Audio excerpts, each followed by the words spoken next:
Hello बच्चों, welcome to my channel. तो आज हम स्टार्ट करने वाले हैं क्लास 10th का मैथ्स का चैप्टर 1 और इसमें एक्सरसाइज करेंगे हम 1.3 एंड 1.4। तो सबसे पहले देख लेते हैं रैशनल नंबर्स क्या होते हैं। A number which can be written in the form p upon q where p and q are integers and q is not equal to 0 is called a rational number. वो number जिसको हम p upon Q की form में लिख सकते हैं, है ना, जहाँ पे p और q क्या होते हैं, इंटीजर्स होते हैं और q जो है जीरो नहीं होना चाहिए बस, तो उसको हम बोलते हैं रैशनल नंबर्स। यानी कि सारे नंबर्स जैसे इंटीजर्स, जो भी इंटीजर्स हैं वो उनको अगर हम डिवाइड करेंगे आपस में एक दूसरे से तो हमें क्या मिलता है, रैशनल नंबर्स। जैसे एग्जाम्पल के लिए 2 है, 1/7 है, -2/5 है, या 1.0341002 है और 1.333333 ये चलता रहेगा इनफाइनाइटली। तो जो रैशनल नंबर्स होते हैं वो एक तो होता है टर्मिनेटिंग डेसिमल एक्सपेंशन वाले, है ना, जिनका डेसिमल एक्सपेंशन जब हम करते हैं यानी कि डेसिमल में जब लेके आते हैं उनको तो वो टर्मिनेट हो जाते हैं। जैसे 1/2 है तो 1/2 को जब हम मीन्स 1 को जब हम 2 से डिवाइड करेंगे तो वो 0.5 आएगा, है ना, कि 5 पे ही ख़त्म हो जाएगा, इसके आगे वो चलेगा नहीं, तो उसको बोलते हैं हम टर्मिनेटिंग। टर्मिनेट हो गया मतलब यहीं पे फिनिश हो गया है। लेकिन अगर हम 1/7 यानी कि 7 से 1 को डिवाइड करेंगे तो ये 0.142857 आएगा, फिर उसके बाद 142,857 फिर आएगा, फिर 142,857 फिर आएगा, यानी कि ये रिपीट होता जाएगा। तो इसलिए इसको हम बोलते हैं कि ये टर्मिनेट तो नहीं हो रहा है, तो इसलिए ये हो गया नॉन टर्मिनेटिंग। एंड ये रिपीट हो रहे हैं कुछ डिजिट्स तो रिपीटिंग भी बोलते हैं इसको, तो non terminating repeating decimal expansion बोलते हैं इसको। तो ये भी क्या होते हैं, रैशनल नंबर्स होते हैं। अब देख लेते हैं irrational numbers. A number which can not be written in the form p upon q where p and q are integers and q is not equal to 0 is called an irrational numbers. जो numbers को हम p upon q की form में नहीं लिख सकते हैं, है ना, उनको हम क्या बोलते हैं, इरेशनल नंबर्स बोलते हैं। जैसे √2, √3, √5, पाई, या 0.103410021110 और ये इन्फाइनाइटली बढ़ता रहेगा आगे। तो इस तरह के नंबर्स को हम बोलते हैं इरेशनल। ये कभी भी एंड नहीं होती, जब इनकी वैल्यू हम निकालते हैं तो इनका कभी भी हमें एक last finite number of digits नहीं आते हैं, है ना, इनफाइनाइट आ जाता है। जैसे √2 की वैल्यू यहाँ पे मैंने दे रखी है यहाँ पे कि 1.414213562337। अब ये बढ़ता ही चला जाएगा आगे, तो हर बार डिजिट जो है अलग अलग आ रहे हैं, ऐसे सेम कोई डिजिट जो है रिपीट नहीं हो रहा है। ऐसी √3 की वैल्यू है 1.7320500807, तो इसमें भी कोई भी डिजिट जो है रिपीट नहीं हो रहे हैं, है ना, तो ये क्या हो गया, नॉन रिपीटिंग हो गया। एंड पाई की वैल्यू जैसे ये है यहाँ पे 3.14159265 तो कोई भी एक सेट ऑफ डिजिट्स जो है रिपीट नहीं हो रहा है इनमें, तो इसलिए इनको क्या बोलते हैं हम, इरेशनल नंबर्स। तो इरेशनल नंबर्स क्या हो गए, नॉन टर्मिनेटिंग यानी कि टर्मिनेट नहीं होते हैं एक तो ये, एंड नॉन रिपीटिंग ये रिपीट भी नहीं होते हैं। अब देख लेते हैं हम को प्राइम नंबर्स क्या होते हैं। The numbers which have only one as a common factor are called coprimes. दो नंबर्स ऐसे होंगे जिनमें कॉमन फैक्टर केवल एक ही होगा, है ना, उसको हम बोलते हैं को प्राइम्स।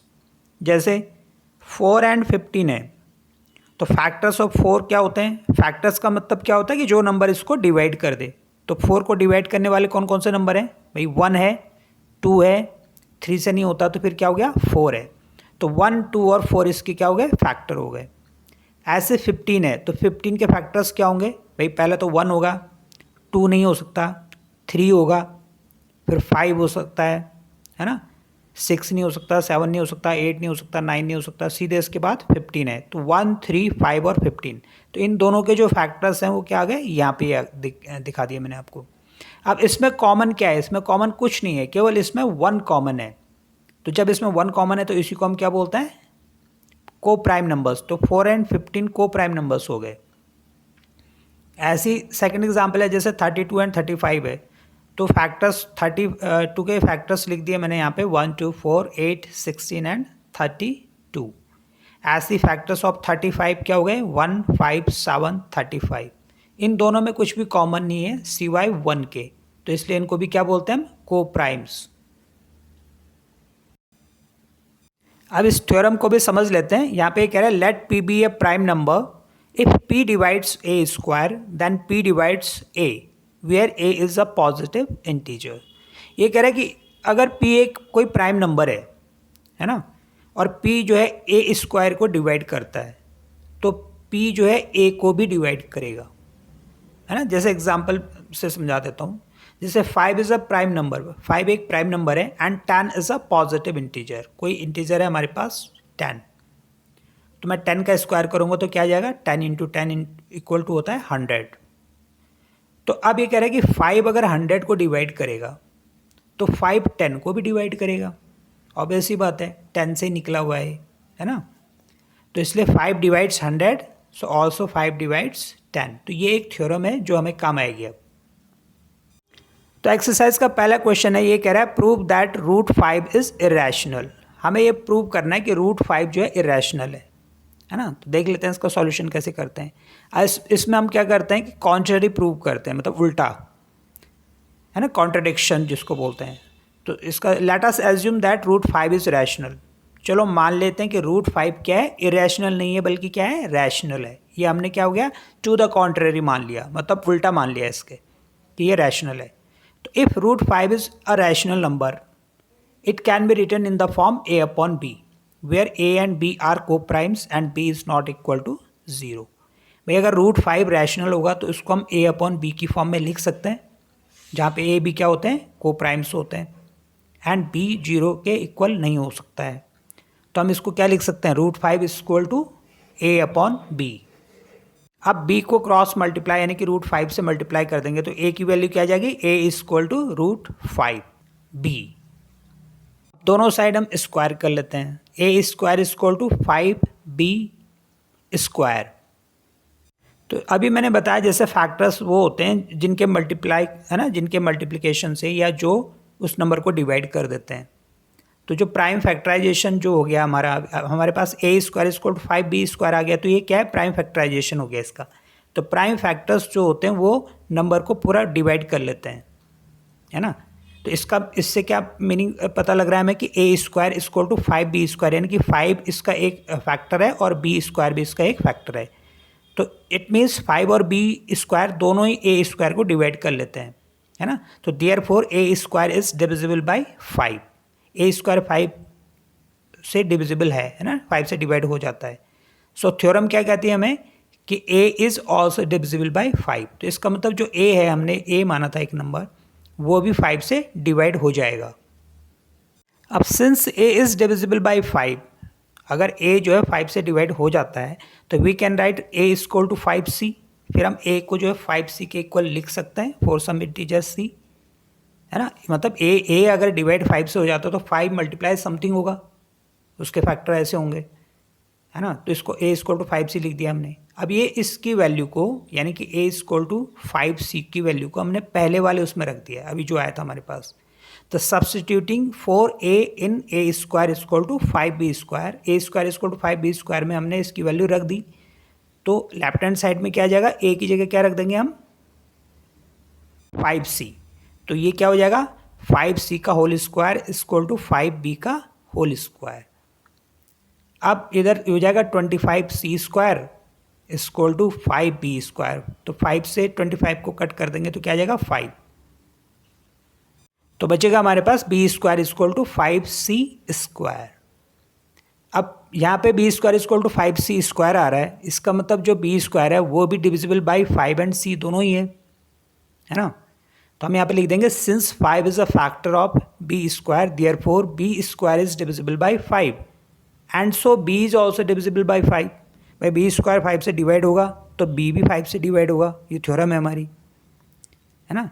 तो therefore a and b have at least 5 as a common factor. अब इससे हमें ये पता लग गया कि भाई a को भी 5 डिवाइड कर रहा है, b को भी 5 डिवाइड कर रहा है, और ऐसा पॉसिबल तो हो नहीं सकता ना, क्योंकि हमने को प्राइम्स बोले थे कि को प्राइम है वो। तो but this contradicts the fact that A and B are coprimes, तो भाई ये इस फैक्ट को कॉन्ट्रडिक्ट करता है कि ए और बी क्या है, को प्राइम्स हैं, इसका मतलब को प्राइम नहीं थे वो। तो this contradiction has arisen because of our wrong assumption, है ना, दैट रूट 5 इज रैशनल। भाई ये कॉन्ट्रडिक्शन मतलब विरोधाभास, ये विरोधाभास क्यों आया, ये इस वजह से आया क्योंकि हमने गलत एजम्पशन, गलत मान लिया था कि root 5 is rational, so we conclude that root 5 is irrational. तो इससे हम कंक्लूड करते हैं कि रूट 5 क्या है, इरेशनल नंबर है। अब देख लेते हैं क्वेश्चन नंबर 2, ये कह रहा है prove that 3 plus root 2 root 5 is irrational, है ना, यहाँ पे भी वही प्रूव करना है कि ये इरेशनल नंबर है। तो let us assume to the contrary, मतलब इसके उल्टा हम एज्यूम कर लेते हैं कि 3 प्लस 2 रूट 5 इज रैशनल, कि 3 प्लस 2 रूट 5 को हम मान लेते हैं कि ये रैशनल है ना। तो that is we can find coprimes a and b where b is not equal to 0 such that 3 plus 2 root 5 is equal to a upon b। तो हमको भाई हम अगर ये रैशनल होगा तो हम इसे a अपॉन b की फॉर्म में लिख सकते हैं, है ना। तो हमने लिख दिया यहाँ पे 3 plus 2 root 5 is equal to a upon b। Therefore अब हम क्या करेंगे, 2 root 5 is equal to a upon b minus 3 कर देंगे, यानी कि जो 3 इधर लेफ्ट हैंड साइड में था उसको राइट हैंड साइड में ले जाएंगे। एंड इसको ऐसे भी लिख सकते हैं, रूट 5 जो 2 है इसको हम डिवाइड कर देंगे, तो रूट 5 इज इक्वल टू क्या हो जाएगा, ब्रैकेट में a upon b minus 3 bracket closed end divided by 2 से डिवाइड कर देंगे। तो अब ये इसको पूरा सॉल्व करने पे आ जाएगा a minus 3b upon 2b। अब सिंस हम ये कह देते हैं since a and b are integers, क्योंकि a और b दोनों इंटीजर हैं, तो जो a minus 3b upon 2b है ना वो क्या होगा, रैशनल होगा, क्योंकि दोनों इंटीजर्स हैं। लेफ्ट हैंड साइड में रूट 5 वो भी रैशनल होना चाहिए फिर, है ना। So root 5 is also rational, but root 5 तो रैशनल होता ही नहीं है। भाई हम लिख देंगे this contradicts the fact that root 5 is irrational. भाई ये तो इसको जो है कॉन्ट्रडिक्ट कर रहा है, मतलब इस बात का खंडन कर रहा है कि रूट 5 जो है इरेशनल है, जबकि रूट 5 तो रैशनल होता है, और हमारे अभी उससे ये पता लगा कि ये इरेशनल है, तो इसका मतलब गलत हो गया हो। तो this contradiction has arisen because of our incorrect assumption. भाई ये विरोधाभास किस लिए आया है, क्योंकि हमने गलत मान लिया था कि वो रैशनल है ना। That is why that given number is irrational. अब क्वेश्चन नंबर 2 कह रहे हैं prove that the following are irrationals. भाई ये 3 पार्ट दिए हुए हैं हमें ABC, इनको बताना है कि ये सब क्या है, इरेशनल है। तो सेम ऐसे ही करना है हमने यहाँ पे भी। पहला पार्ट क्या है हमारे पास, 1 अपॉन रूट 2, तो हम मान लेते हैं let us assume that 1 upon root 2 is rational, हमने इसको रैशनल मान लिया। तो 1 अपॉन 2 अगर रैशनल होगा तो it can be written in the form a upon b की फॉर्म में लिख सकते हैं। और a और b क्या है यहाँ पे, को प्राइम्स हैं। को प्राइम्स मैंने बताया ना, जिनमें कोई भी कॉमन नहीं होता उसको बोलते हैं coprimes. So and b is not equal to 0। तो अब हम लिख देंगे 1 upon root 2 is equal to a upon b, ठीक है। अब हम इसको क्या लिख सकते हैं, रूट 2 को उस साइड ले जाएंगे, तो रूट 2 इज इक्वल टू हो जाएगा b अपॉन a। अब वही सेम लिख देंगे b अपॉन a, क्या हो गया भाई, b अपॉन a तो रैशनल ही होगा ना, क्योंकि since a and b are integers, क्योंकि b और a जो है दोनों के दोनों क्या है, इंटीजर्स हैं। दस b upon a is rational, इसलिए b अपॉन a क्या हो गया, रैशनल हो गया। अब अगर b अपॉन a रैशनल होगा तो फिर रूट 2 इसके इक्वल है, वो भी रैशनल ही होगा फिर, है ना। तो and root 2 is also rational, but which contradicts the fact that root 2 is irrational. बट ये तो जो है उस बात का खंडन कर रहा है कि रूट 2 क्या है, इरेशनल है, मतलब उस बात को गलत सिद्ध कर रहा है कि रूट 2 जो है इरेशनल है, जबकि हमें पता है रूट 2 क्या है, इरेशनल है। तो लास्ट में लिख देंगे this contradiction has arisen because of our incorrect assumption that root 2 is rational. तो ये विरोधाभास इसलिए हुआ है क्योंकि हमने गलत मान लिया था कि रूट 1 अपॉन रूट 2 क्या है, रैशनल है। Hence root 1 upon root 2 is irrational.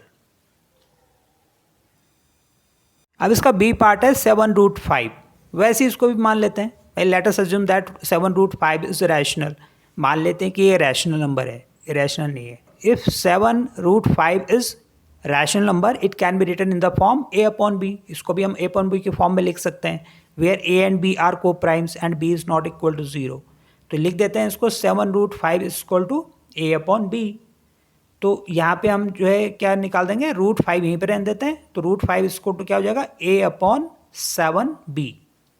अब a अपॉन 7b में सारे इंटीजर्स हैं, है ना, a and b are integers, तो इसलिए हम क्या कर सकते हैं, a upon 7b is rational. तो फिर a अपॉन 7b क्या हो गया, रैशनल हो गया। अब a अपॉन 7b रैशनल होगा तो उसका लेफ्ट हैंड साइड यानी कि वो भी इक्वल में ही है, तो √5 इज ऑल्सो रैशनल हो गया, √5 इज ऑल्सो रैशनल। लेकिन ऐसा होता नहीं है ना, √5 तो इरेशनल है, so which contradicts the fact that √5 is irrational. भाई ये तो इस बात को गलत सिद्ध कर रहा है कि √5 इरेशनल है। अब ऐसे क्यों हुआ है, दिस कॉन्ट्रडिक्शन हैज़ अराइजन, यही विरोधाभास इस वजह से पैदा हुआ है, because of our incorrect assumption that 7√5 is rational, hence 7√5 is irrational. भाई ये इसलिए हुआ है क्योंकि हमने मान लिया था कि 7√5 जो है रैशनल है, इसका मतलब 7√5 रैशनल नहीं है, इरेशनल है। आप देख लेते हैं इसका सी पार्ट, ये कह रहा है 6 + √2, इसको भी हमने क्या प्रूव करना है, इरेशनल। तो वैसे ही कर लेते हैं इसको भी, let us assume that 6 + √2 is rational. If 6 + √2 is rational number it can be written in the form a upon b, where a and b are coprimes and b is not equal to 0। तो अगर ये 6 + √2 जो है क्या है, rational number है, तो इसको हम लिख सकते हैं 6 + √2 is equal to a upon b। अब इसे सॉल्व करेंगे तो √2 is equal to a upon b -6 हो जाएगा, और सॉल्व करेंगे तो हो जाएगा ब्रैकेट में a - 6b bracket close upon b। अब वही हो जाएगा, since a and b are integers this a - 6b upon b is rational, है ना। सो √2 इज ऑल्सो रैशनल, भाई ये √2 भी रैशनल हो गया फिर, which contradicts the fact that √2 is irrational. भाई ये एक सेम ही लैंग्वेज लिखनी है हर बार, है ना। तो this contradiction has arisen because of our incorrect assumption that 6 + √2 is rational, so hence 6 + √2 is irrational. तो ये एक्सरसाइज तो यहीं पे फिनिश होती है। अब हम एक्सरसाइज शुरू करते हैं 1.4। तो इसमें हम सबसे पहले देख देते हैं टर्मिनेटिंग डेसिमल एक्सपेंशन क्या होता है। जैसे मैंने आपको स्टार्टिंग में बताया था कि रैशनल नंबर्स वो होते हैं जो टर्मिनेट भी हो जाते हैं, है ना, एक फिक्स टाइम के बाद, एक fix number of finite number of digits आने के बाद वो टर्मिनेट हो जाते हैं। कौन से नंबर होते हैं, let x is equal to p upon b a rational number such that the prime factorisation of q is of the form 2 raised to the power a multiply 5 raised to the power b, where a and b are positive integers, then x has a terminating decimal expansion। माना हमारे पास कोई एक x number है ना, जो p upon q की form में लिखा हुआ है, और उसमें जो q है, जो डिनोमिनेटर है q, उसके अगर हम प्राइम फैक्टर्स निकालते हैं तो वो 2 raised to the power a या फिर 5 raised to the power b या फिर 2 raised to the power a multiply 5 raised to the power b की फॉर्म में अगर आता है तो हम क्या बोलेंगे, वो उसका क्या, कौन सा एक्सपेंशन होगा, टर्मिनेटिंग डेसिमल एक्सपेंशन होगा। मतलब वो नंबर जो है जब डिवाइड करेंगे q से हम p को, तो उसकी वैल्यू जो होगी कहीं ना कहीं जाके ख़त्म हो जाएगी, टर्मिनेट हो जाएगी, है ना। कुछ फिक्स डिजिट आएंगे उसके बाद वो टर्मिनेट हो जाएगा। जैसे फॉर एग्जांपल 3 डिवाइडेड बाय 8, अगर मैं 3 को 8 से डिवाइड करता हूँ तो इसको हम लिख सकते हैं, 8 को लिख सकते हैं 2 × 2, है ना। इसको लिख सकते हैं 2 raised to the power 3, क्योंकि 3 टाइम्स मल्टीप्लाई हुआ है। तो क्योंकि इसके जो डिनोमिनेटर है उसके जो प्राइम फैक्टर हैं उसमें केवल 2 ही है ना, प्राइम फैक्टर केवल 2 है, उसकी पावर जो है कितनी है, 3 है। तो ये क्या हो गया हमारे पास, टर्मिनेटिंग डेसिमल एक्सपेंशन। इसका मतलब ये होता है कि अगर मैं 8 से 3 को डिवाइड करूँगा तो वो डेसिमल में आएगा लेकिन टर्मिनेट हो जाएगा। तो अगर मुझे इस नंबर को डेसिमल में लेके आना है तो मैं क्या करूँगा, भाई 2 raised to the power 3 है डिनोमिनेटर में, उतने इसमें हम 5 और मल्टीप्लाई कर देंगे, है ना। जैसे 5 raised to the power 3 से मल्टीप्लाई कर देंगे नीचे डिनोमिनेटर में, और न्यूमरेटर में भी हमें फिर 5⁻³ से मल्टीप्लाई करना पड़ेगा। अब 5⁻³ मल्टीप्लाई 3 होता है 735, और 2⁻³ और 5⁻³ इन दोनों को जब मल्टीप्लाई करेंगे हम तो आ जाएगा 10⁻³। 10⁻³ का मतलब होता है 1000। तो 375 को अगर मैं 1000 से डिवाइड करूँगा तो पॉइंट कहाँ पे आ जाएगा, स्टार्टिंग में आ जाएगा, तो ये आ जाएगा 0.375। अब दूसरा रैशनल नंबर दूसरे तरह का जो होता है वो होता है नॉन टर्मिनेटिंग डेसिमल एक्सपेंशन, है ना। If in x is equal to p upon q, prime factorisation of q has only या any other number except 2 and 5, then x has a non terminating recurring decimal expansion. अगर कोई नंबर हमारे पास x है जो p अपॉन q की form में है, और जो इसका डिनोमिनेटर है q, उसके जब हम प्राइम फैक्टर्स निकालते हैं, है ना, तो उसमें जो है 2 और 5 हो, और साथ में कोई और नंबर भी, कोई और प्राइम नंबर भी हो, है ना, 2 5 भी हो, 2 5 हो या ना हो, लेकिन कोई और नंबर भी हो, तो वो नंबर कभी, है ना, टर्मिनेट नहीं होता है, लेकिन कुछ फिक्स जो डिजिट्स होते हैं वो रिपीट होते रहते हैं।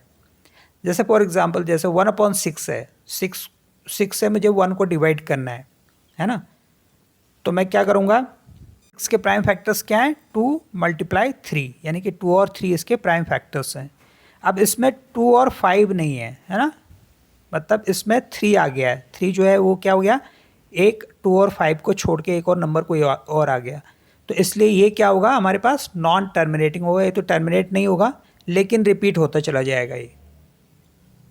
तो अगर मुझे इसको डेसिमल में लेके आना तो मैं क्या करूँगा, 6 से 1 को डिवाइड करूँगा तो इसकी वैल्यू आ जाएगी 0.1666, और ये आगे बढ़ता चला जाएगा।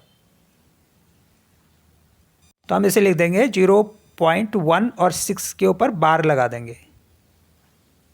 बार लगाने का मीनिंग होता है कि ये 6 जो है बार बार रिपीट होता चला जाएगा और ये कभी ख़त्म नहीं होगा, तो इसको हम क्या बोलेंगे, non terminating decimal expansion.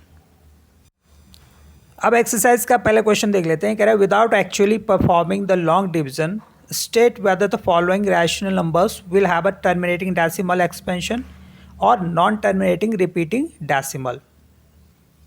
And इसी में मैं क्वेश्चन सेकंड भी ऐड कर देता हूँ। क्वेश्चन सेकंड भी इसी में है। ये कह रहा है write down the decimal expansion of those rational numbers in question 1 above which have terminating decimal expansion. वो कह रहा है कि इन नंबर्स में से हमें ये बताना है कि कौन से नंबर ऐसे हैं जिनका टर्मिनेटिंग डेसिमल एक्सपेंशन होगा, है ना, या फिर non terminating repeating decimal expansion होगा। और अगर जिनका टर्मिनेटिंग है यानी कि जो टर्मिनेट हो जाते हैं तो उनको करके दिखाओ। तो पहला पार्ट है जैसे हमारे पास 13/3125 3125। तो अब 3125 के जब हम प्राइम फैक्टर्स निकालते हैं तो ये आ जाता है 5 × 5 × 5 × 5, यानी कि 5 को 5 टाइम्स हमने मल्टीप्लाई कर लिया है। तो इसका प्राइम फैक्टराइजेशन क्या हो गया, 5⁻5। अभी मैंने आपको बताया कि अगर किसी डिनोमिनेटर के प्राइम फैक्टराइजेशन में या तो 2 आए, 2 की पावर में आए, या 5 की पावर में आए, या 2 और 5 दोनों की पावर में आए, तो वो क्या होता है, उसके अलावा कोई और प्राइम नंबर ना आए तो उसको हम क्या बोलते हैं भाई, वो टर्मिनेटिंग है डेसिमल एक्सपेंशन बोलते हैं उसको हम।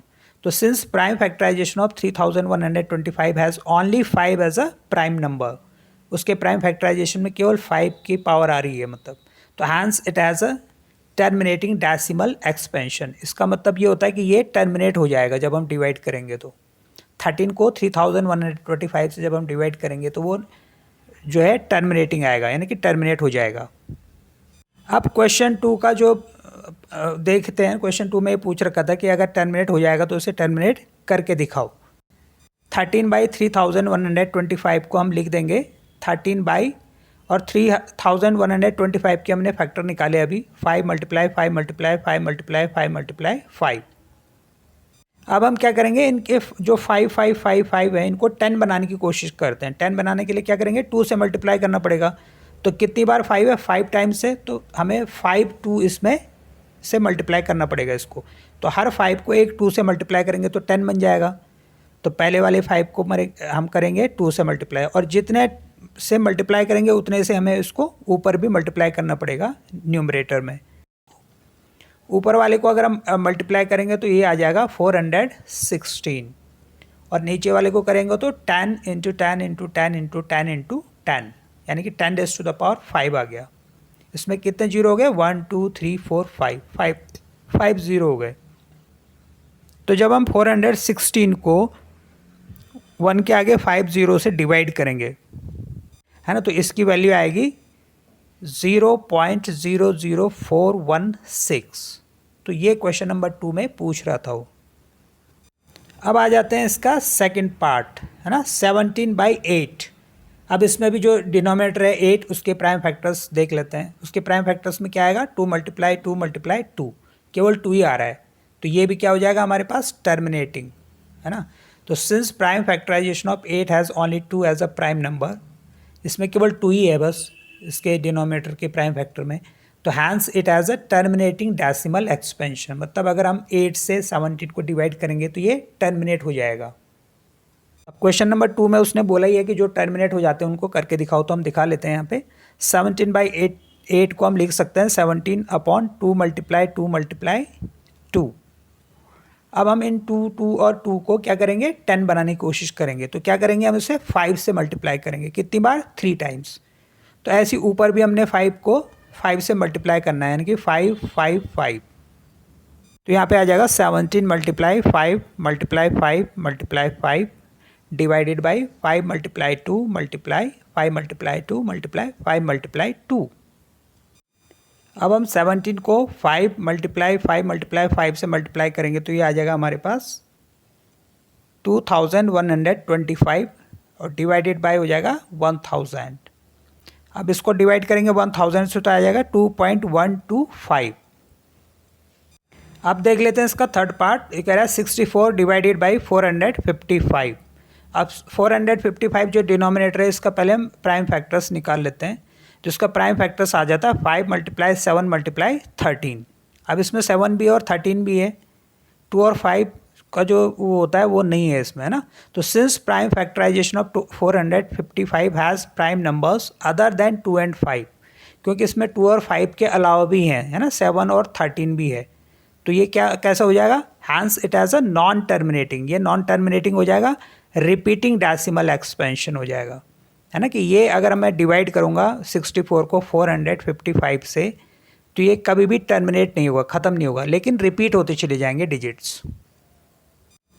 अब इसका नेक्स्ट पार्ट है जैसे 15/1600। अब 1600 के भी हम प्राइम फैक्टर्स निकाल लेते हैं। तो ये आ जाएगा हमारे पास 2 × 2 × 2 × 2 × 2 × 2 × 2 × 5 × 5, यानी कि 2 raised to the power 6 × 5 raised to the power 2।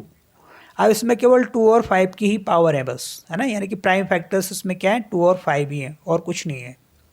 तो since prime factorisation of 1600 has only 2 and 5 as prime numbers, hence it has terminating decimal expansion. तो इसलिए ये कैसा होगा? टर्मिनेटिंग डेसिमल एक्सपेंशन होगा। मतलब अगर हम 15 को 1600 से डिवाइड करेंगे तो इसका जो रिजल्ट आएगा वो टर्मिनेट हो जाएगा। क्वेश्चन 2 के हिसाब से हमें इसको टर्मिनेट करके दिखाना है ना। तो ऊपर 15/1600, तो 15 को लिख सकते हैं हम 3 × 5, और 1600 को हम लिख सकते हैं 2 × 2 × 2 × 2 × 2 × 2 × 5 × 5। अब हमें क्या करना है कि यहाँ पे 5 केवल 2 ही बार आया है और 2 यहाँ पे 6 टाइम आ रखा है, तो हमें 4 जो है 5 और से मल्टीप्लाई इसको करना पड़ेगा। तो वही हम ऊपर भी कर देंगे, तो इसको लिख देंगे 3 × 5 × 5 × 5 × 5, है ना। 4 टाइम्स हमने 5 से मल्टीप्लाई कर दिया ऊपर। ऐसे नीचे सबको बना देंगे 10, तो 2 × 5 कर देंगे ऐसे, 5 × 2 मल्टीप्लाई, और इनको कर देंगे पूरे सबको 5 से मल्टीप्लाई। तो आप ऊपर वालों को ऊपर वालों को हम मल्टीप्लाई करेंगे अगर, तो ये आ जाएगा 9375, और नीचे आ जाएगा 10 × 10 × 10, यानी कि 6 टाइम्स। तो अगर हम 9375 को 1 के आगे 6 जीरो से डिवाइड करेंगे तो 6 प्लेस चाहिए हमको, है ना, पॉइंट लगाने के लिए। तो ये आ जाएगा 0.009375। अब नेक्स्ट है यहाँ पे 29/343। अब 343 जो डिनोमिनेटर है उसके प्राइम फैक्टराइजेशन अगर हम करेंगे तो ये आ जाएगा 7 × 7 × 7, यानी कि 7⁻3। इसमें 2 और 5 बिल्कुल भी नहीं है। तो since prime factorisation of 343 has 7 as a prime number means other than 2 और 5, तो hence it as a non terminating repeating decimal expansion. तो ये जब हम डिवाइड करेंगे इसको तो ये नॉन टर्मिनेटिंग होगा, यानी कि टर्मिनेट होगा ही नहीं कभी भी, लेकिन रिपीट होते चले जाएंगे। अब देख लेते हैं नेक्स्ट पार्ट 23/2⁻³ एंड 5⁻2। अब इसका तो जो डिनोमिनेटर है इसमें ऑलरेडी 2 और 5 के उसमें है ये, है ना। तो हम लिख देंगे since prime factorisation of the denominator is of the form 2⁻m 5⁻n, hence it has a terminating decimal expansion। तो इसके उसमें ऑलरेडी 2⁻m और 5⁻n की फॉर्म में है तो ये टर्मिनेट होगा। अब इसका टर्मिनेशन हम करते हैं, इसका मतलब सॉल्यूशन निकालते हैं। तो इसको डिवाइड कैसे करेंगे, तो 23 को तो ऐसे रख देंगे और नीचे लिख देंगे 2⁻3, यानी कि 2 × 2 × 2 एंड 5 × 5। तो यहाँ पे हमारे पास एक 5 की ज़रूरत है ना नीचे, क्योंकि 2 तो 3 है और 5 2 ही है केवल। तो हम क्या करेंगे, एक और 5 बनाएंगे और ऊपर से भी उसे मल्टीप्लाई कर देंगे। तो आ जाएगा 23 × 5 अपॉन 5 × 2 मल्टीप्लाई 5 × 2 मल्टीप्लाई 5 × 2। तो 115 को 1000 से डिवाइड करेंगे तो क्या आ जाएगा 0.115। नेक्स्ट पार्ट है यहाँ पे 129 डिवाइडेड बाई 2⁻² मल्टीप्लाई 5⁻7 मल्टीप्लाई 7⁻5। अब यहाँ पे हमें दिख रहा है कि 2⁻m मल्टीप्लाई 5⁻n के अलावा भी इसमें 7 भी है ना। तो जहाँ पे 2 और 5 के अलावा कोई और नंबर आ जाता है तो वो क्या हो जाता है, नॉन टर्मिनेटिंग रिपीटिंग। तो हम लिख देंगे since prime factorisation of the denominator is not of the form 2⁻m and 5⁻n, hence it has a non terminating repeating decimal expansion. मतलब ये टर्मिनेट नहीं होगा, कभी रिपीट होगा लेकिन टर्मिनेट नहीं होगा। नेक्स्ट है यहाँ पे 6/15। तो अब 6 को हम लिख सकते हैं 2 × 3 और 15 को लिख सकते हैं 3 × 5। अब 3 ऊपर भी है नीचे पे, तो दोनों जगह से हम इसको कट कर देते हैं। तो ये बचेगा हमारे पास 2/5। अब इसका डिनोमिनेटर में केवल 5 है तो ये भी टर्मिनेटिंग होगा, है ना। तो since prime factorisation of the denominator is of the form 5⁻n, hence it has terminating decimal expansion. अब क्वेश्चन 2 के हिसाब से इसको हम जो है सॉल्व करके देख लेते हैं।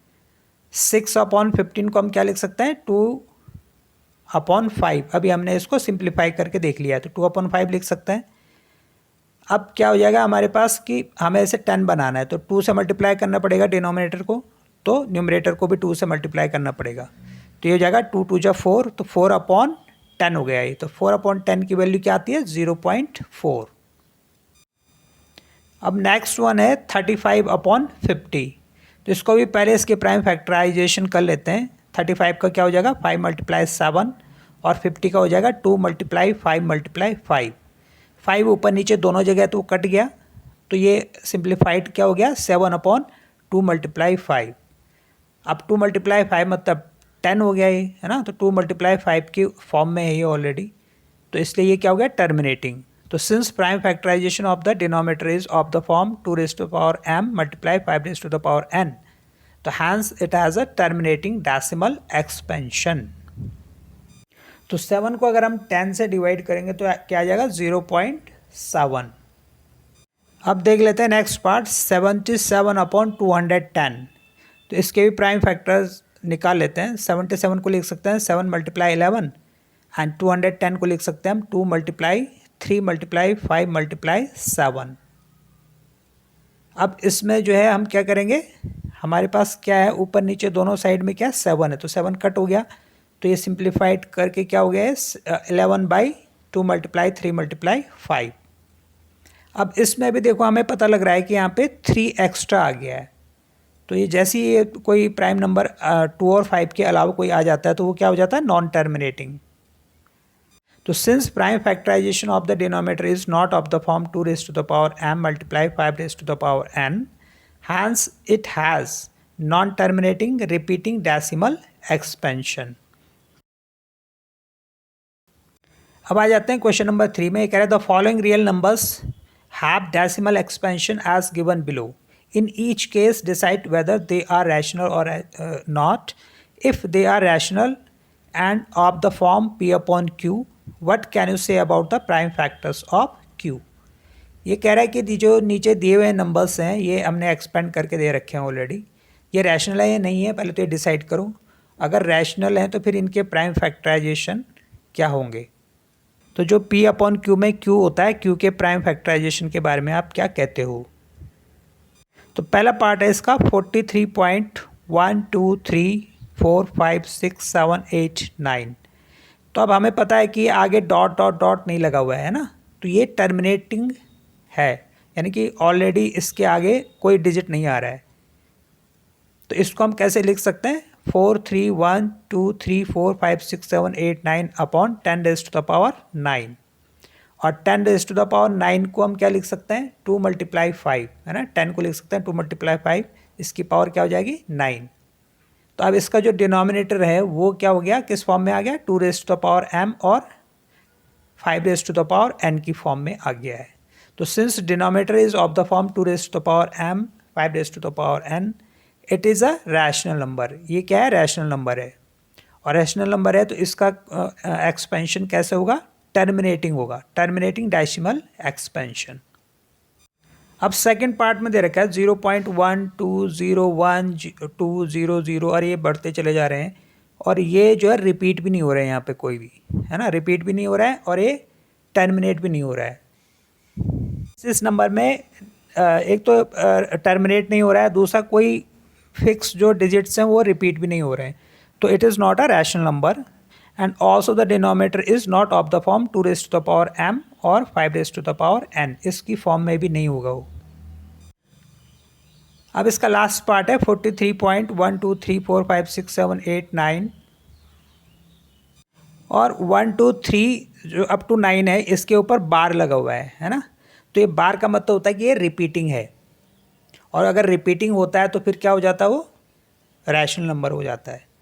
तो since the given number is non-terminating repeating, so the number is rational and the denominator is of the form 2 raised to the power m और 5 raised to the power n।